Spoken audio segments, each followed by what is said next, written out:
हमारी चर्चा चल रही थी जो स्पेसिफिक राग है जो आपके स्पेसिफिक नक्षत्र और नक्षत्र के चरण के साथ जुड़े हुए हैं। अगर हम उसका उपयोग करते हैं तो हमें एक स्पेसिफिक रिलीफ मिलता है। सबसे बड़ा रिलीफ कैसे मिलेगा? सबसे बड़ा रिलीफ मिलेगा आपके मन को। दूसरी बात, अगर कोई भी मैलेफिक प्लैनेट आपके किसी स्पेसिफिक नक्षत्र से गोचर कर रहा है या स्पेसिफिक नक्षत्र में विराजमान है आपकी कुंडली में, अगर आप उससे रिलेटेड राग को या म्यूजिक को सुनते हैं तो आप देखेंगे कि उस पाप ग्रह के इम्पैक्ट को भी कम किया जा सकता है। तो ये ध्वनि का जो विज्ञान है, जो ये इतना अद्भुत है और पूरा का पूरा एक अपने आप में एक साइंस लिए हुए है। इसी को हमने आगे लेकर के चलना है। आगे से हमें किसी भी मंत्र के अर्थ को समझने की आवश्यकता नहीं, खास करके जिस समय हम मंत्रों की चैंटिंग्स कर रहे हैं। हमें कहीं तो अपना बिलीफ सिस्टम बनाना ही पड़ेगा। कुछ जगहें ऐसी होती हैं जहां पर हमें पूरा का पूरा विश्वास करना पड़ता है। Means 100% believe. हम अपने बच्चों पर विश्वास करते हैं ये सोच कर के कि जब हम बुजुर्ग हो जाएंगे, जब हम बूढ़े हो जाएंगे तो ये हमारी सेवा करेंगे। ये सिर्फ हमारा बिलीफ है। किसी ने किसी के यहाँ पर कोई गारंटी नहीं कि उनके बच्चे उनकी सेवा करेंगे। ये कहीं लिखित में भी नहीं है, ये किसी कानून की किताब में भी नहीं है। कोई आपको 100% गारंटी नहीं दे सकता कि कोई आपकी संतान जिस पर आप 100% बिलीव करते हैं वो आपकी बुढ़ापे में सेवा करेंगे। इसी प्रकार से आपका जीवन साथी पर भी हम 100% बिलीव करते हैं। सारी चल अचल संपत्ति का ब्यौरा हम उन्हें देते रहते हैं, हम उन्हें बताते रहते हैं। कहीं पर भी गारंटी नहीं है कि आपको वहां से चीटिंग नहीं हो सकती। हम अपने भाई पर विश्वास करते हैं। इस तरह कुछ जगह कुछ स्थान ऐसे होते हैं जहां पर हम विश्वास करते हैं और फिर हम कहते हैं किसी ने हमें चीट कर लिया क्योंकि हमने अंधा विश्वास किया था। ध्यान रहे दोस्तों, विश्वास अंधा ही होता है। विश्वास को कभी भी आंखें मत लगाना। विश्वास को जिस दिन भी आप दृष्टि देने की कोशिश करेंगे वो विश्वास फिर विश्वास नहीं रहेगा, वो कुछ और बन जाएगा। जितने ज्यादा आप प्रैक्टिकल बनते चले जाओगे, प्रैक्टिकल होने का मतलब ही है विश्वास की कमी। इसलिए दुकानदारी में विश्वास नहीं किया जाता, वहां पर प्रैक्टिकल से काम होता है। राजनीति में विश्वास नहीं किया जाता, वहां पर प्रैक्टिकलिटी से काम किया जाता है। तो कुछ क्षेत्र ऐसे हैं जहां पर आपको रियल में विश्वास नहीं करना चाहिए। पर अध्यात्म का क्षेत्र और रिश्ते का क्षेत्र दो ऐसे क्षेत्र हैं जहां पर आप जितना विश्वास के साथ चलेंगे उतना ही ज्यादा आपको सुख प्राप्त होगा। आप अपने गुरु पर विश्वास कीजिए, आप अपने सिस्टम पर विश्वास कीजिए और आपको जो भी शब्द दिया गया है या जो भी क्रिया बताई गई है वो 100% आपको फायदा देगी ही देगी। अब चलिए हम और आगे बढ़ते हैं और इस शास्त्र को आगे बात करते हैं। जब हम देवताओं की बात करते हैं, जब हम ग्रहों की बात करते हैं, जब हम रेमेडी की बात करते हैं तो हमें सबसे पहले मंत्रों का सिलेक्शंस करना होता है। हमें अपने ग्रहों को समझना होता है कि किस ग्रह के साथ कौन सा देवता, कौन सी शक्ति उसके साथ जुड़ी हुई है। फिर हमें उन्हीं देवता का एक मंत्र को उसका सिलेक्शंस करना होता है। मंत्र कितने अक्षर के होंगे वो तो हम आगे जाल करके इसमें पढ़ाएंगे, सिखाएंगे, वो सभी को बताया जाएगा। पर सबसे पहले हम देवताओं को छांटते हैं, यानी कि देवताओं का सिलेक्शन करते हैं। आइए मैं आपको फिर से स्क्रीन पर लेके जाता हूँ। आइए हम लोग अब ग्रहों और ग्रह से रिलेटेड देवताओं की बात करते हैं। सबसे पहले आपने बात करनी है ग्रह के बारे में कि आपका जो सूर्य ग्रह है, सूर्य ग्रह का जो संबंध है, जो उनको डायटी है, कंट्रोलिंग डायटी का मतलब होता है वह शक्ति जो उसके साथ उसे कंट्रोल करती है, वो है भगवान स्वयं सूर्य भगवान। चंद्रमा को देखें तो चंद्रमा के साथ सोम सोम भगवान, और आप उनके अगर देवताओं को देखें तो सूर्य के जो देवता हैं वो फायर गॉड यानी कि अग्नि देवता का संबंध सूर्य ग्रह से है। फिर से मैं रिपीट करूंगा, अग्नि देव का संबंध सूर्य से है। इसलिए जो यज्ञ की अग्नि अग्नि होती है, जिसे हम यज्ञ देवता भी कहते हैं, जिसके अग्नि का हमें आह्वान करते हैं, अग्नि के मंत्रों का पाठ करते हैं और उसके बाद अग्नि का प्रज्वलन करते हैं, वो सूर्य की प्रतीक है। और सूर्य ग्रह के साथ जुड़े हुए हैं भगवान राम। अब मैं यहाँ पर आपको समझाना चाहता हूँ, यदि किसी व्यक्ति की कुंडली में सूर्य ग्रह कमजोर स्थिति में है, फिर से रिपीट कर रहा हूं, यदि किसी व्यक्ति की जन्म कुंडली में सूर्य ग्रह कमजोर स्थिति में है या किसी अन्य पाप ग्रह के साथ पीड़ित है, तो उसे भगवान श्री राम का की आराधना करनी चाहिए, उनके मंत्रों का जाप करना चाहिए, उनका पाठ करना चाहिए, तो उन्हें फायदा होगा। परंतु साथ में कर्म करने के लिए हमें कौन सा कर्म करना चाहिए? वही जो भगवान श्री राम ने जैसा कर्म किया था। उनका नाम, एक दूसरा नाम मर्यादा पुरुषोत्तम राम भी है। वो उन्होंने हमेशा अपनी मर्यादाओं का पालना की, उन्होंने कभी भी अपनी मर्यादाओं का उल्लंघन नहीं किया। तो जब भी आप समझें, अगर किसी भी व्यक्ति की जन्म पत्रिका में सूर्य ग्रह किसी भी कारण से अगर वह कमजोर स्थिति में है, तो उसे भगवान श्री राम की तरह ही कर्म करने चाहिए और धर्म में विशेष आस्था रखनी चाहिए। धर्म के लिए ही उसे कर्म करना चाहिए। यानी लगन भाव, पंचम भाव, नवम भाव, आप जानते हैं ये धर्म भाव है। इनकी तीनों की रक्षा करनी चाहिए और भगवान श्री रामचंद्र से संबंधित पाठ पूजा हमें करनी चाहिए। सूर्य आदित्य स्त्रोत का पाठ भी इसी का एक भाग है, क्योंकि सूर्य आदित्य स्त्रोत भी भगवान सूर्य के साथ जुड़ा हुआ है और सूर्य ग्रह का संबंध भगवान के साथ है।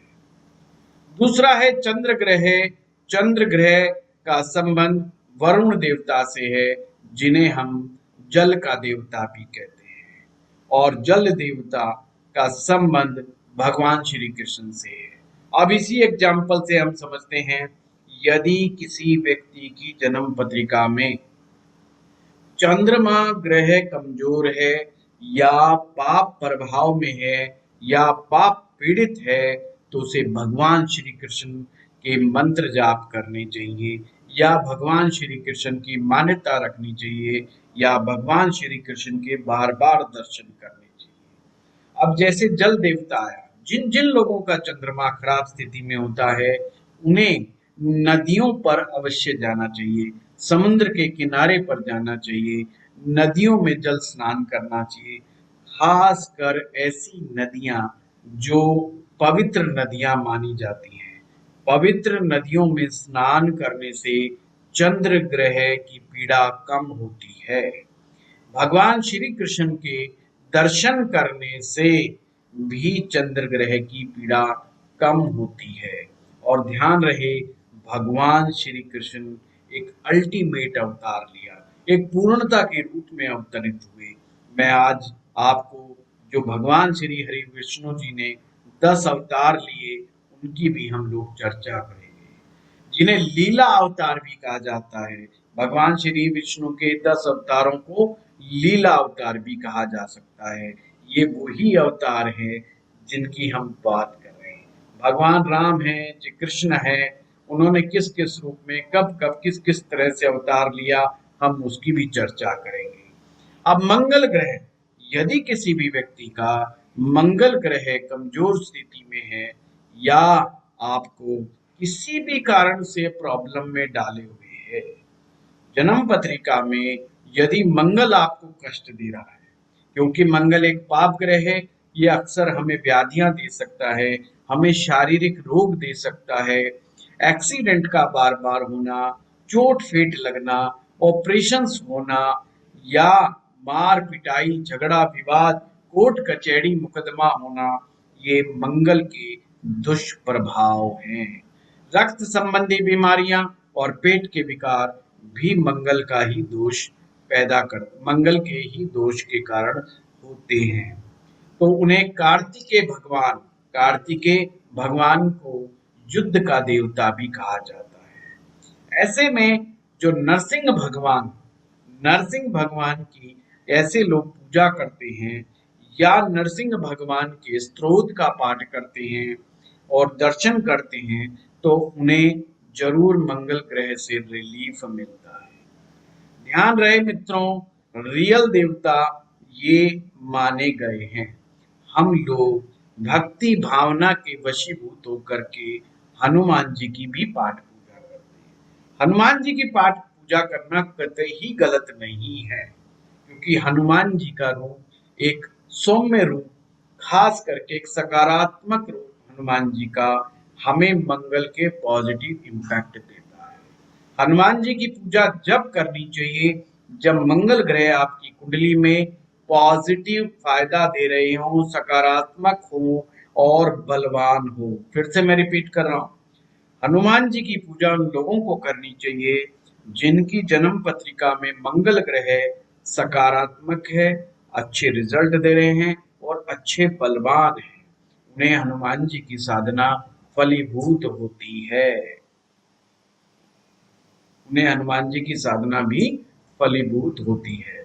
अगर मंगल का ग्रह का परिणाम दुष्परिणाम आपको प्राप्त हो रहे हैं, चाहे वो मांगलिक दोष के कारण हो या किसी अन्य रीजन के साथ हो, तो आपको जाकर के नरसिंह भगवान की या नरसिंह अवतार के दर्शन करने चाहिए।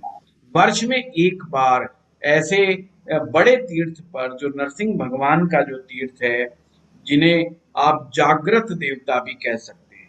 हमारे देश में कुछ स्थान ऐसे हैं जहां पर एक स्पेसिफिक देवता को जागृत देवता कहा जाता है। जागृत का मतलब पूर्णतया के साथ जागे हुए, जहां पर उनकी पूजा एक इंसान के रूप में की जाती है। जैसे इंसान को सुलाया जाता है, नहलाया जाता है, भोग लगाया जाता है, पूरी एक दिनचर्या होती है, उसी प्रकार से अगर देवताओं का सेवा की जाती है, उस देवता की पूजा की जाती है, तो उसे जागृत स्थान कहा जाता है। जागृत का मतलब जागा हुआ, कि यहाँ पे सोए हुए नहीं। आप केवल किसी स्थान पर भगवान की देवता की मूर्ति रख देते हैं, आप उनकी उन क्रियाओं को उस तरह से नहीं करते जैसे एक इंसान की जाती है, तो उसे जागा हुआ स्थान नहीं कहते। हाँ, पॉजिटिव वाइब्रेशन का स्थान कह सकते हैं। जैसे जो लोग वृंदावन जाते हैं, वहां पर बांके बिहारी जी की मंदिर में जाते हैं। बांके बिहारी जी का जो रूप है वो एक प्रकार से बाल रूप है, बच्चे का रूप है। तो आप देखेंगे वहां पर जो सेवा की जाती है वो इस माइंड सेट के साथ की जाती है कि ये जो भगवान का जो रूप है ये बच्चे की तरह है। इवन वहां पर जो सेवा करने वाले सेवादार होते हैं, वो अंगूठियां तक निकाल देते हैं, कहीं हाथ की अंगूठी उनको टच ना हो जाए जिनसे उनको चोट ना लग जाए। तो अगर उनको चंदन का लेप भी लगाया जाता है, तो इतने प्यार से उनको चंदन का लेप लगाया जाता है, कहीं उनको हाथ लगाने से कोई पीड़ा ना हो जाए, इसलिए दबाव नहीं दिया जाता। जैसे एक बच्चे की मालिश करते समय माता पिता बड़ा ध्यान रखते हैं, बड़े कोमल हाथों के साथ उनकी सेवा करते हैं, ऐसे ही उनके भक्त भी उनकी कोमल हाथों से सेवा करते हैं। तो वहां पर हम कह सकते हैं कि बांके बिहारी जी मंदिर में जो भगवान श्री कृष्ण है, बिहारी जी का जो दर्शन है वो एक जागृत देवता के रूप में है। ऐसे बहुत सारे स्थान है हमारे हिंदुस्तान में जहां पर उनकी पूजा, स्पेसिफिक देवी देवताओं की पूजा जागृत देवताओं के रूप में होती है। तो जिनका ग्रह पीड़ादायक होता है, खराब होता है, उन्हें ऐसे स्थानों पर यात्रा बार बार करनी चाहिए। अगर वो बार बार ना कर सकें तो कम से कम वर्ष में एक बार तो अवश्य ही उस स्थानों पर जाना चाहिए। चौथा ग्रह है बुध ग्रह। बुध ग्रह का संबंध एक प्रकार से भगवान श्री हरि विष्णु जी के साथ जुड़ा हुआ है। परंतु कौन से भगवान श्री विष्णु जी का कौन सा अवतार जो आपका लालन पालन करता है, जो आपको धन प्रोवाइड कराता है, धन का प्रोवाइड कराने वाला, जो हमारी पालना धन के माध्यम से करते हैं, वो श्री हरि विष्णु की पालना हमें करनी चाहिए। तो बुध ग्रह के दोष स्वतः ही समाप्त होते हैं। अगर आपको नहीं पता तो मैं बता दूं, केवल और केवल आप यदि विष्णु सहस्त्र नाम का पाठ करते हैं या आप गोपाल सहस्त्र नाम का पाठ भी करते हैं, तो भी आपको कभी भी जीवन में भूखे मरने की नौबत नहीं आएगी। यानी अगर धन से जो लोग बहुत परेशान है, उसे आप ये बात बता सकते हैं। सत्यनारायण की व्रत कथा सुनने से, सत्यनारायण की कथा करवाने से भी लाभ होता है, पर उनका संबंध डायरेक्ट बुध ग्रह से नहीं है। तो बुध ग्रह के लिए आपको श्री हरि विष्णु यानी कि विष्णु सहस्त्र नाम का पाठ करवाना चाहिए। अब बृहस्पति, बृहस्पति का संबंध गुरु से है। ऐसे में मैं ये मानता हूं कि आपको कोई व्यक्ति को, कोई महापुरुष को, कोई संत को, किसी साधु को आपको गुरु बनाना चाहिए और गुरु के द्वारा दिए गए मंत्र का या कोई स्पेसिफिक क्रिया का पालना करनी चाहिए। ऐसे में नियम वही रहेगा कि उन्हें साल में एक बार, दो बार या ज्यादा से ज्यादा जितनी बार भी जा सके उनके दर्शन करने के लिए जाना चाहिए। अपने गुरु के द्वारे जाने में आपको लाभ ही होगा। आपको वहां पे कई तरह के लाभ, आध्यात्मिक लाभ तो होते ही होते हैं। गुरु के पास जाना ही चाहिए। वैसे जो इंद्र भगवान है, वो इंद्र भगवान का भी संबंध गुरु से संबंधित है, पर इंद्र के जो लक्षण है वो गुरु ग्रह के साथ आपस में नहीं मिलते।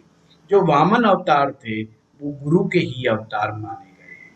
वामन अवतार ये वही अवतार हैं जिसमें वो एक बच्चे का, एक छोटे ब्राह्मण का रूप धारण करके राजा बलि को माया में डाल देते हैं।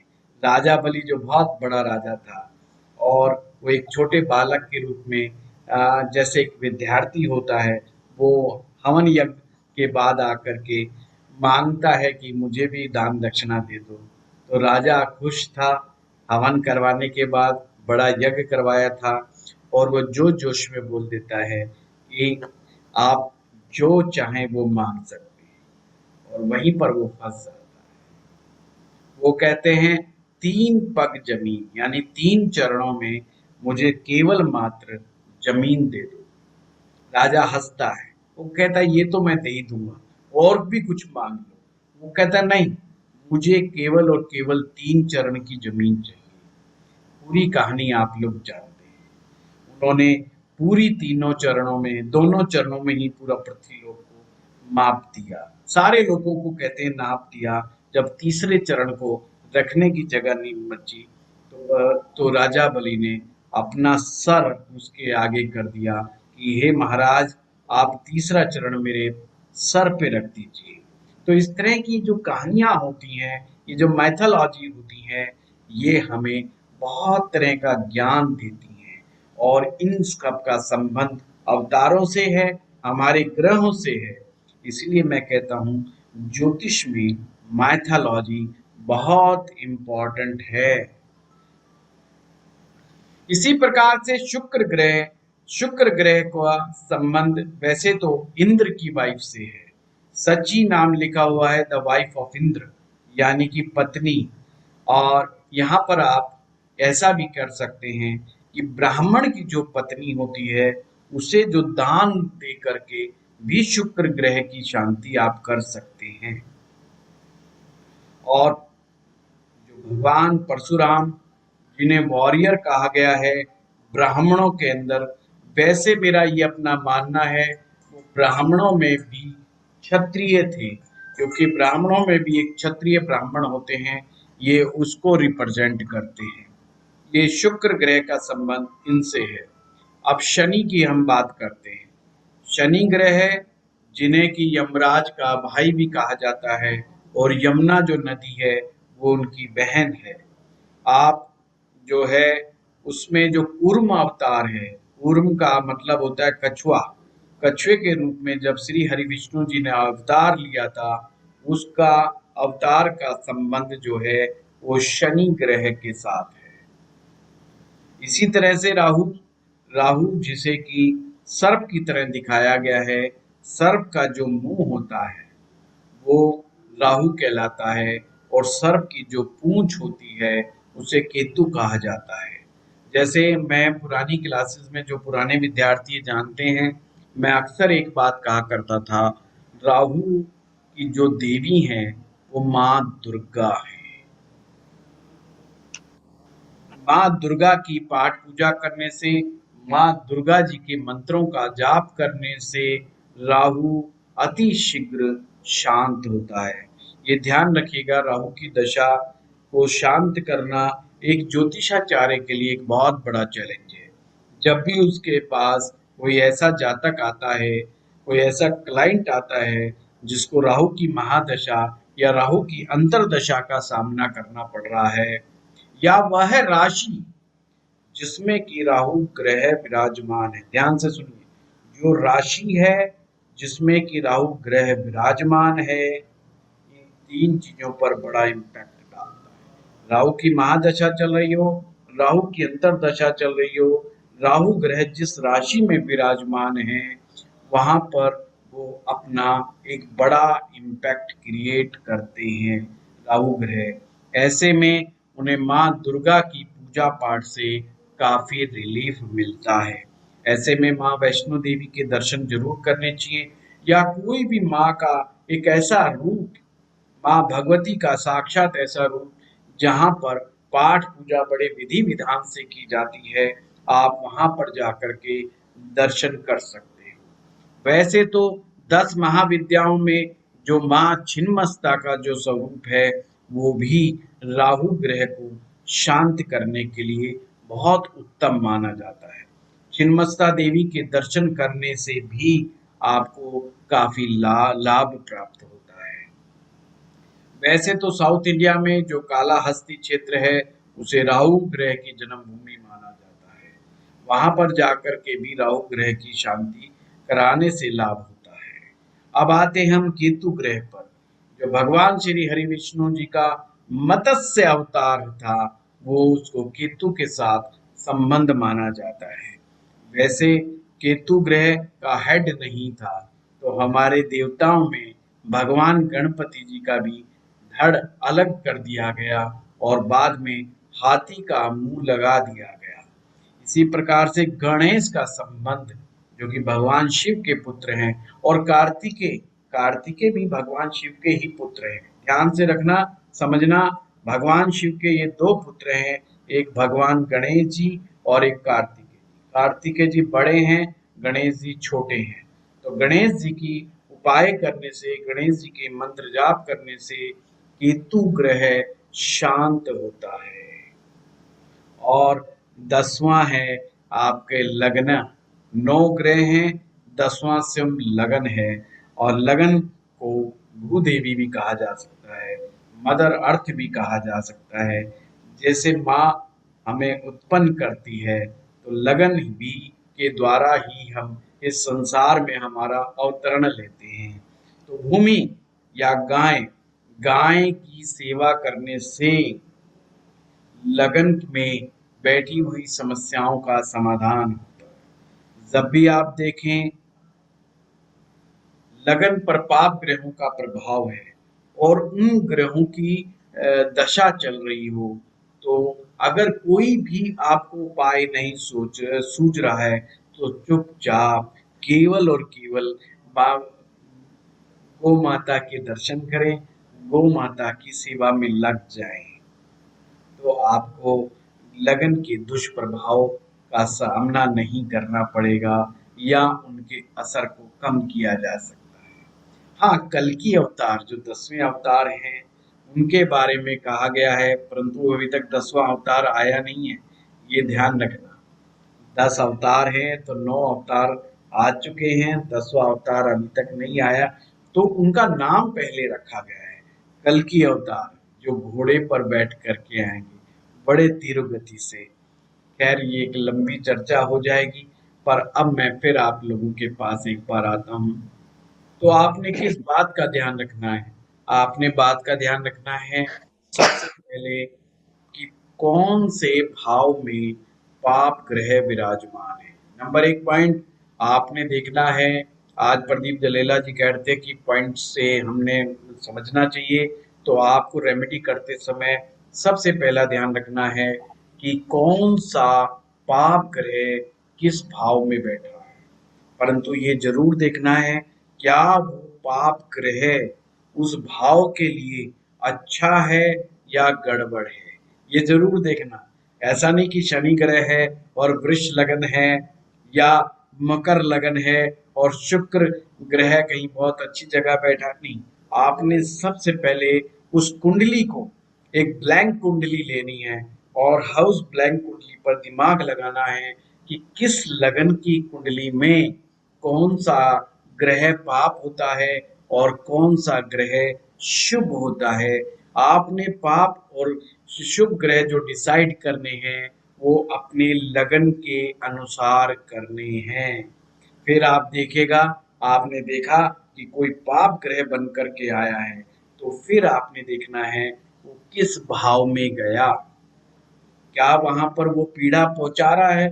फॉर एग्जाम्पल जैसे कर्क लगन है, कर्क लगन में आपने आइडेंटिफाई किया कि जो शुक्र ग्रह है वो शुक्र ग्रह बाधक है, तो आपने देखना है, क्योंकि ये शुक्र ग्रह अब अच्छा नहीं माना जाएगा, जबकि नैसर्गिक रूप से, नैसर्गिक का मतलब नेचुरली, नेचुरली अगर हम देखें तो वह एक शुभ ग्रह माना जाता है, परंतु कर्क लगन होने के कारण वह ग्रह जिस भी भाव में बैठेगा उस भाव को क्या करेगा, पीड़ा देने का काम करेगा, पर वो पीड़ा देने के काम करेगा। पर ध्यान रहे, अगर वो अष्टम भाव में या 12वें भाव में चला जाए तो यह विपरीत राजयोग जैसी स्थिति का भी निर्माण कर सकता है, खास करके जब जब उसको कोई पाप ग्रह देख ले,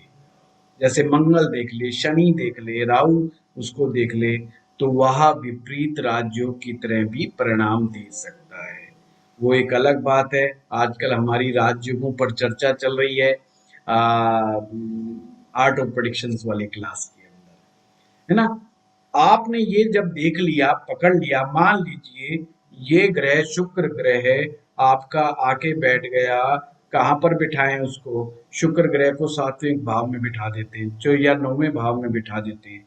आपने ये समझ लेना है इस भाव को ये पीड़ा दे रहा है।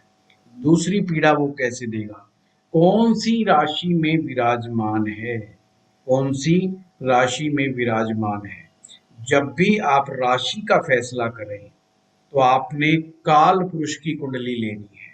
कौन सी कुंडली लेनी है, काल पुरुष की कुंडली लेनी है। सपोज करो धनु राशि के अंदर विराजमान है, धनु राशि में शुक्र ग्रह विराजमान है, तो आप धनु राशि पे कौन से शरीर का कौन सा अंग आएगा, तो आपकी जंघा, जो आपकी जंघा होती है वो धनु राशि को, जंघा को रिप्रेजेंट करती है। मकर राशि आपके घुटनों को रिप्रेजेंट करती है। कर्क राशि, कर्क राशि आपके फेफड़ों को, आपकी छाती को रिप्रेजेंट करती है। सपोज करो कर्क लगन की कुंडली हो और शुक्र कर्क राशि में बैठा हो, ध्यान से समझना, मैं बहुत इजी चीज बता रहा हूँ, आंख बंद करके ही आप प्रेडिक्शंस कर सकते हैं। कर्क लगन की कुंडली हो, शुक्र ग्रह हो और कर्क राशि में शुक्र ग्रह बैठ जाए, आपको देखने में लग नहीं रहा होगा कि कोई गड़बड़ है, क्योंकि कर्क राशि भी जल तत्व है और जो आपका शुक्र ग्रह है वो भी जल तत्व है। पर ऐसे व्यक्ति को नजला, जुखाम, छाती से संबंधित प्रॉब्लम, रेसी मतलब जो रेस्पिरेटरी सिस्टम की प्रॉब्लम, एलर्जी की प्रॉब्लम, सबसे ज्यादा उसको कफ रोग परेशान करेगा। क्यों? अब हम लॉजिक में जाते हैं। उसने कर्क राशि में बाधा क्रिएट की, ध्यान से समझना, क्योंकि वो बाधक ग्रह था तो उसने कर्क राशि में जाकर के बाधा क्रिएट की। तो शरीर के कौन से अंग में सबसे ज्यादा बाधा आएगी? छाती में, फेफड़ों में, यहां पर आपके साथ प्रॉब्लम आएगी। अगर यहाँ पर शुक्र नहीं बैठता तो शुक्र जिस भी राशि में जाएगा उस राशि को पीड़ा पहुंचाएगा। मान लीजिए सिंह राशि में चला गया तो सिंह राशि पेट की राशि है, अगर वो पेट पे, तो शुक्र कहाँ पे पीड़ा पहुंचाएगा? पेट पर। अब देखने से हमें कहीं नहीं संबंध नजर आएगा, यार शुक्र का पेट से क्या लेना देना। बस यहीं पर हम गलतियां खाने लगते हैं, छोटी छोटी चीजों में हम गलतियां खा जाते हैं। उन गलतियों के पीछे यही है, हमने ज्योतिष को बड़े प्रैक्टिकल वे से नहीं समझा है। जब भी बीमारियों की बात आए, ध्यान से सुनना, जब भी बीमारियों की बात आए, आपको हर राशि का संबंध आपके शरीर भाव से मालूम है। आपने केवल ये देखना है और वो राशि छांटनी है जहां पर कोई बाधक ग्रह बैठा है, कोई मारक ग्रह बैठा है, तो आपने समझना है। बाधक ग्रह और मारक ग्रह जहां पर बैठा है उसको आइडेंटिफाई कर लीजिएगा। जब भी उसकी दशा चले, ध्यान से, जब भी उसकी दशा चले तो आपने ये प्रेडिक्शन कर देनी है। जैसे अभी मैंने बताया सिंह राशि में बैठा है, अब सिंह राशि में शुक्र बैठा है और सूर्य की दशा चल गई या शुक्र की दशा चल गई, महादशा या अंतरदशा, तो आपने तुरंत कहना है ये दशा पेट में तकलीफ देगी। अब देखो शुक्र का संबंध पेट से नहीं है, आपकी जीवा से है और आपकी जननेंद्रियों से है, आपकी किडनी से है, यूरेटर से है। पर शुक्र वहां पे प्रॉब्लम नहीं दे रहा है, ध्यान से समझिएगा। पर किडनी की और यूरेटर की कब देगा प्रॉब्लम? जब शुक्र खुद पीड़ित होगा। मान लीजिए शुक्र के साथ मंगल बैठ गया, शुक्र के साथ शनि बैठ गया, शुक्र के साथ राहु बैठ गया, शुक्र के साथ केतु बैठ गया, शुक्र नीच राशि में चला गया, शुक्र कमजोर हो गया, तो आप समझिए फिर किडनी, यूरेटर, ये सब चीजें बताइए, डायबिटीज बताइए, ये सब बताइएगा, तो आपको चीज समझ में आ जाएगी। अब मान लीजिए कर्क लगन में एक और बात हम करते हैं, छठे भाव का स्वामी जो है वो बृहस्पति है ना। देखिए कमाल की बात, छठे भाव का स्वामी, क्योंकि धनु राशि फॉल करती है, वो बृहस्पति है। अब बीमारी कहां से उत्पन्न होगी? कहां से उत्पन्न होगी? ये बात कैसे पता लगाएंगे? ये बात लगाएंगे कि बृहस्पति कहाँ जा करके किस भाव में बैठा है, किस राशि में बैठा है, ये उसी राशि को पीड़ित करेगा, यानी कि शरीर के उस अंग को पीड़ित करेगा। हम यहीं पर चूक जाते हैं, हम प्रेडिक्शन करते हुए समय ये बातें हमारे दिमाग से गायब हो जाती है, जबकि बातें बहुत छोटी छोटी हैं, बहुत छोटी छोटी बातें हैं। ज्योतिष में छोटी छोटी बातें अक्सर हम भूल जाते हैं और बड़े बड़े महान सूत्र हमें याद रह जाते हैं, और वो महान सूत्र हमारा साथ नहीं देते हैं, हमें छोटे छोटे सूत्र साथ देते हैं। इसलिए गली का, मोहल्ले का, गांव का सिंपल पंडित वो जीत जाता है प्रेडिक्शन में, और शहर का आदमी हार जाता है, क्योंकि उसके पास जो फार्मूले हैं बहुत कम फार्मूले हैं, छोटे छोटे फार्मूले हैं, पर वो उन फार्मूलों का इस्तेमाल बहुत अच्छे ढंग से करता है। इसलिए मामला ये नहीं कि कितने फार्मूले आपके पास हैं, चाहे फार्मूले हो 10, चाहे फार्मूले हो 12, आपको उसका इम्प्लीमेंटेशन बहुत अच्छे तरीके से आना चाहिए। एक और समस्या है, राहु के बारे में अक्सर मैंने देखा स्टूडेंट्स में बहुत बड़ा कंफ्यूजन रहता है, लास्ट तक कंफ्यूजन। और जबकि मैं एक एक दो दो क्लास लेता हूँ राहु पे, एक ऑटो प्रेडिक्शन का ऐसा कोर्स हुआ था जब मैं राहु के ऊपर 3 दिन बोला था, यानी 3 क्लास हुई थी और कोई भी क्लास 1.25 घंटे से कम की नहीं थी।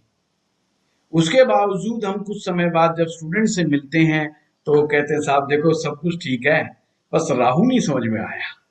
अब ऐसा नहीं कि उनको थ्योरी नहीं समझ में आई, उनको थ्योरी बिल्कुल क्लियर है कि राहु कौन था, कहाँ से आया था, राक्षस कैसे बना है, मंथन क्या हुआ, और कौन लेकर के भाग गया घड़ा, अमृत का घड़ा कौन भाग गया, किसने किसकी गर्दन काट दी, ये सब का सब सारी स्टोरी हर स्टूडेंट्स को याद रहती है। याद क्या नहीं रहता है?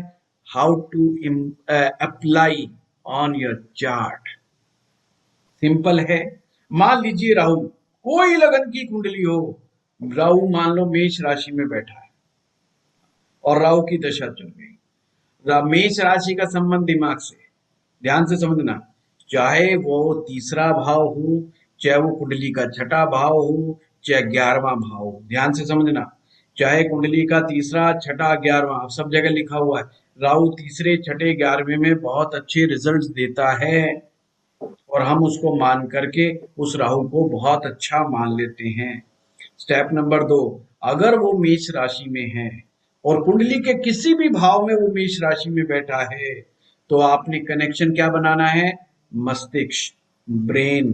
तो राहु का इम्पैक्ट ब्रेन पर मानिए, वो पूरी दशा में, महादशा, अंतरदशा में सबसे ज्यादा दिमाग से पीड़ित होगा।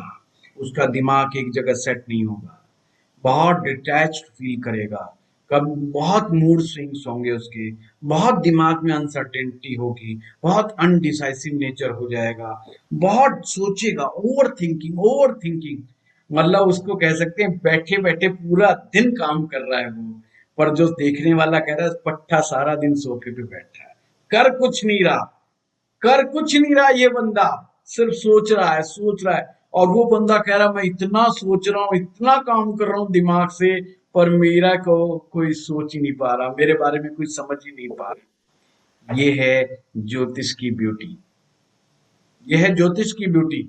अब मान लो मिथुन राशि में बैठा है और राहु की दशा चल गई, तो क्या होगा? गले की समस्या है, गला बार बार खराब होगा, गले में प्रॉब्लम आ जाएगी, गले से रिलेटेड दिक्कतें आ जाएंगी, वाणी उसकी गड़बड़ा सकती है, और कई चीजें जिनका संबंध मिथुन से है। अब मान लीजिए राहु तुला राशि में आ गया, किसी भी व्यक्ति की कुंडली में कोई भी लगन हो और तुला राशि के अंदर राहु विराजमान हो, क्या होगा?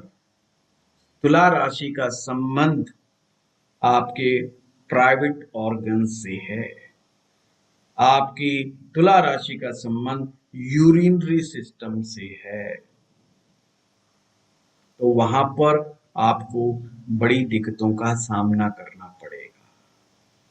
अब इसमें एक चीज और जोड़ दीजिएगा, राहु वात कारक, किसी भी राशि के साथ बैठेगा वो बीमारी तो देगा ही देगा राशि वाली, वो साथ में वायु विकार जरूर पैदा करेगा, यानी कि वो उस बीमारी के मामले में गुमराह करेगा। डॉक्टर कहेगा, जैसे मैंने बताया कि सिंह राशि में राहु हो तो क्या होगा, तो डॉक्टर आप कहोगे जी गैस बन रही है, डॉक्टर कहेगा नहीं नहीं नहीं, इट मे बी सीरियस, आपको एंडोस्कोपिक जांच करवानी पड़ेगी। एंडोस्कोपिक जांच करवाता है, कुछ नहीं मिलता, वो दूसरे डॉक्टर के पास जाता है, कहता है पेट में रिलीफ नहीं मिल रहा, दूसरा डॉक्टर कहता है बावला था, एंडोस्कोपिक जांच की जरूरत ही नहीं थी, मुझे पता तेरे को क्या प्रॉब्लम है। बोला जी क्या प्रॉब्लम है? तेरे को गैस बन रही है। वो फिर गैस की दवाइयां खाता है। फिर तीसरी कहता है यार इतने दिन हो गए दवाइयां लेते लेते, दवाई लेता हूँ तो ठीक रहता हूँ, सुबह दवाई ली शाम तक असर खत्म, फिर मुझे दवाई लेनी पड़ती है। तो वो कहता है नहीं मुझे तीसरे डॉक्टर के पास जाना चाहिए। तीसरा डॉक्टर कहता है पहले दोनों डॉक्टर डफर थे, तुम्हें कुछ नहीं हुआ, एक्चुअल में तेरा पेट ही साफ नहीं होता है, तो सबसे पहले तू ये दवाइयां छोड़, पहले मैं तेरा पेट साफ करूंगा। और वो दस्त लगाने की दवाइयां दे देता है। बंदा 2-4 दिन तो लेता है, फिर उसके बाद कहता है यार मैं ऑफिस कैसे जाऊं, यहाँ तो लूज मोशन लगा दिए इस बंदे ने, 3 दिन दवा लिए, चौथे दिन तो मैं कुछ काम करने लायक ही नहीं बचा हूं। डॉक्टर कहता है दवा नहीं बंद करनी, पूरा साफ करके छोड़ूंगा तुझे। बंदा कहता है पता नहीं सफाई के अंदर चक्कर में मैं ना ऊपर पहुंच जाऊं। वो कहता है इसको भी छोड़ो, इस चीज को भी छोड़ो। अब बाबा रामदेव को पकड़ा जाए, बाबा रामदेव दवाई नहीं कह रहा, वो कह रहा मना कर रहा है दवाई के लिए, वो कहता मैं योगा से सेट करूंगा। अब वो योगा कर रहा है, 15 दिन हो गए, जब तक योगा कर रहा है थोड़ा सा ठीक रहता है, घंटे 2 घंटे ठीक रहता है, फिर पेट की समस्या। अब उसको फिर वो यूट्यूब पे जाता है कि पेट में दर्द लगातार बना रहे तो क्या होता है, तो वहां सीधा लिखा था कैंसर। वो कहते ओ माय गॉड, यही तो टेस्टिंग थी जो मैंने नहीं कराई। मैं फिर वो भागता है कैंसर वाले डॉक्टर के पास कि जनाब मेरा एक ऐसा रोग है जो ठीक नहीं हो रहा। बोला क्या है दिक्कत? आप कैंसर वाले के पास जाओ तो वो तो कैंसर का ही टेस्ट कराएगा, वो तो नहीं कहने वाला गैस बन रही है तेरे को। मतलब घूम घाम के गोल गोल गोल गोल गोल गोल घूमता रहेगा और अपनी दशा में पैसा खर्चता रहेगा और बेचारा डरा रहेगा, हे भगवान कहीं कैंसर ना निकल जाए। जैसे ही वो कहता है, डॉक्टर कहता है नहीं नहीं कैंसर तो नहीं आया, कैंसर जैसे लक्षण है पर कैंसर है नहीं एक्चुअल में। अब वो इस बात से डर गया कि एक्चुअल में कैंसर नहीं आया पर कैंसर तो हो सकता है ना। ओ माय गॉड, हो तो कभी भी सकता है। कहने का मतलब ये है राहु के कारनामे। और बंदे को अगर यही बात आप कह दो कि तेरा फलानी राशि में बैठा है तो ये शरीर का ऑर्गन्स आपका पीड़ित है, आप मानिए वो कहेगा यस, ये है एक्यूरेट प्रेडिक्शन। आ गई एक्यूरेट प्रेडिक्शंस, वो बिल्कुल सटीक काम करेगा। आपने कहना और गहराई में जाना है, आपने सिंपल देखना कि राहु कौन से नक्षत्र में है, आपने नक्षत्र को फाइंड आउट करना है। आप देखिए नक्षत्र एक तरह गाड़ी की तरह काम करता है, वो उसको डायरेक्शन देता है, किसको? प्लैनेट को डायरेक्शन देना है, भाई जाना कहाँ है। वो एक तरह से उस प्लैनेट को बिठा लेता है और वो डायरेक्शन देने वाला बन जाता है। आपने ये देखना है, ये जो डायरेक्शन देने वाला नक्षत्र मिला है ये भी ठीक मिला है कि नहीं। और राहु तो है यूं यूं चलने वाला, वो गाड़ी चलती तो है पर वो यूं यूं करके चलती है, ऊपर नीचे करके चलती है। क्या गाड़ी भी ऐसी है क्या जो ऊपर नीचे करके ही चलती है? अगर वो भी ऐसी ही मिली है, वो कहते हैं ना राम मिलाए जोड़ी, एक अंधा और एक कोढ़ी, तो फिर कुछ नहीं किया जा सकता है, सिर्फ भगवान भरोसे गाड़ी चलती है।